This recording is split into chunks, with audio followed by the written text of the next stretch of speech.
xohlagan practice'ni analyze qilish orqali to'qqiz qilish mumkin.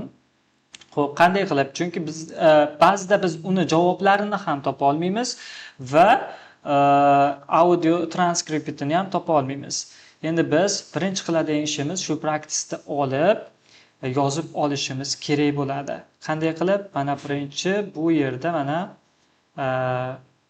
tayyor HTML da yozilgan mock yoki practice listening buni audiosini bosamiz bu yerdan. Xo'p. Tanya talking to her friend called Simon. Endi bu yerdan who lives record abroad. qilamiz. Tanya is planning to visit Simon. First, you have some time to look at questions 1 to 4. Agar ishlamasa, u yerda ishlamasa, boshqa Chromedan boshqa Explorer degan mana programmalar bor. Shunda yozib olishingiz mumkin bo'ladi. Qani boshqasida sinab ko'ramiz. Bu yerda bosaman. Xo'p, boshqatdan kiramiz, bosamiz. Tanya talking to her friend called Simon who lives abroad. Tanya is planning to visit Simon. First, you have some time to look at questions 1 to 4. Xo'p.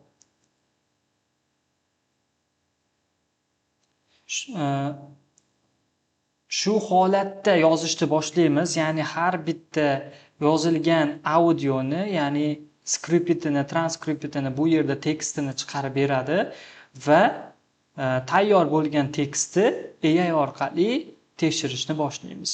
Hozir bu yog'ini ko'rsataman. Demak, hozir bu agar biz uni eshitib hammasini yozib olsak, ancha vaqt ketib qoladi. Shuning uchun on this occasion only, the conversation relating to this will be played first.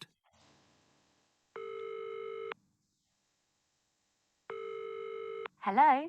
Hi, is that Tanya? Yes, Simon. Lovely to hear you. How are you? Very well, and we're so looking forward to seeing you. So am I.